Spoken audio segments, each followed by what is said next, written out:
ಹಾಯಪ್ಪ. ಬಾ, ಊಟ ಮಾಡು.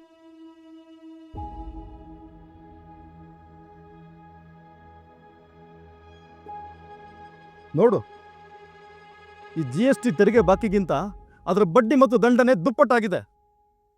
ನಾನು ಅಷ್ಟು ಕಷ್ಟಪಟ್ಟು ಕಟ್ಟಿದ ಬಿಸ್ನೆಸ್ಗೆ ಇವಾಗ ಎಂಥ ತೊಂದರೆ ಬಂದಿದೆ ನೋಡು.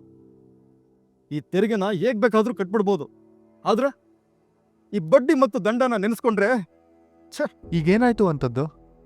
ನೋಡೋ, ನಾವು ನಡೆಸೋ ಬಿಸ್ನೆಸ್ನಲ್ಲಿ GST ಬಂದಮೇಲೆ ಜುಲೈ 2017-18ರಿಂದ 19-20ರವರೆಗೆ ನಾವು ಕಡಿಮೆ ತೆರಿಗೆ ಕಟ್ಟಿದ್ದೀವಿ ಅಂತ ಅದ್ಯಾವುದೋ ಸೆಕ್ಷನ್ 73 ಅಂತೆ, ಅದರಲ್ಲಿ ಆರ್ಡರ್ ಬಂದಿದೆ.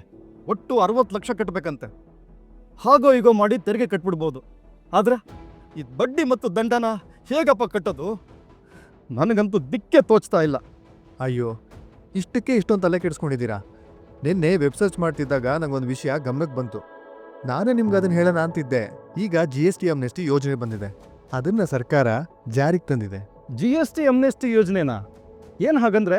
ಹೌದಪ್ಪ, ಈ ಯೋಜನೆ 2017-18, 2018-19, 2019-20ನೇ ಸಾಲಿನ ಬಾಕಿ ಇರೋ ತೆರಿಗೆ ಮೇಲಿನ ಬಡ್ಡಿ ಮತ್ತು ದಂಡನ ಸರ್ಕಾರನೇ ಮನ್ನಾ ಮಾಡ್ತಿದೆ. ನಾವು ಬಾಕಿ ಇರೋ ತೆರಿಗೆ ಕಟ್ಟಿದ್ರೆ ಸಾಕು. ಹೌದಾ? ಇದು ನಿಜನಾ? ಹೌದು, ನೀವು ಬಾಕಿ ಇರೋ ತೆರಿಗೆನ 2025ರ ಮಾರ್ಚ್ 31ರೊಳಗೆ ಕಟ್ಟಬೇಕು. ಹಾಗೇನೆ ಹತ್ತಿರದಲ್ಲಿರೋ ಕಮರ್ಷಿಯಲ್ ಟ್ಯಾಕ್ಸ್ ಆಫೀಸ್ಗೆ ಹೋದರೆ ಅಲ್ಲಿರೋ ಅಧಿಕಾರಿಗಳು ಎಲ್ಲ ವಿವರಗಳನ್ನು ಕೊಡ್ತಾರೆ. ಅಬ್ಬಾ, ಸರ್ಕಾರ ಒಳ್ಳೆ ಯೋಜನೆ ಜಾರಿಗೆ ತಂದಿದೆ ಕಣ.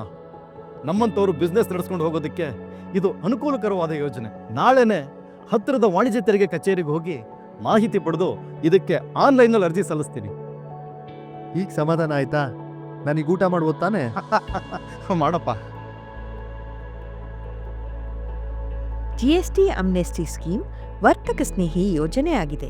2017-18, 2018-19, 2019-20ರ ಆರ್ಥಿಕ ವರ್ಷಗಳಿಗೆ ಸಂಬಂಧಿಸಿದ ತೆರಿಗೆ ಬಾಕಿಯನ್ನು ನಿಗದಿತ ಅವಧಿಯಲ್ಲಿ ಪಾವತಿಸಿದರೆ ಬಡ್ಡಿ ಮತ್ತು ದಂಡವನ್ನು ಮನ್ನಾ ಮಾಡುವ ಯೋಜನೆಯಾಗಿದೆ. ಬಾಕಿ ಇರುವ ತೆರಿಗೆಯನ್ನು ಪಾವತಿಸಲು ಕೊನೆಯ ದಿನಾಂಕ 31 ಮಾರ್ಚ್ 2025. ತೆರಿಗೆಯನ್ನು ಪಾವತಿಸಿದ ನಂತರ ಈ ಯೋಜನೆಯಡಿ ನಿಗದಿತ ನಮೂನೆಯಲ್ಲಿ GST ಆನ್ಲೈನ್ ಪೋರ್ಟಲ್ ಮೂಲಕವೇ ಅರ್ಜಿ ಸಲ್ಲಿಸಲು ಕೊನೆಯ ದಿನಾಂಕ 30 ಜೂನ್ 2025. ಈ ಯೋಜನೆಯ ಸದುಪಯೋಗ ಪಡೆಯಲು 2017-18, 2018-19 ಮತ್ತು 2019-20ರ ತೆರಿಗೆ ಬಾಕಿ ಇರುವ ಆರ್ಥಿಕ ವರ್ಷಗಳಿಗೆ ವರ್ಷವಾರು ಪ್ರತ್ಯೇಕವಾಗಿ ಅರ್ಜಿಯನ್ನು ಸಲ್ಲಿಸಬೇಕಾಗುತ್ತದೆ.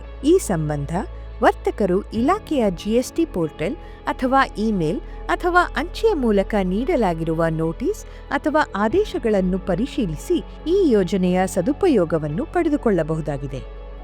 GST ಪಾವತಿಸೋಣ, ಸಮೃದ್ಧ ದೇಶ ನಿರ್ಮಿಸೋಣ.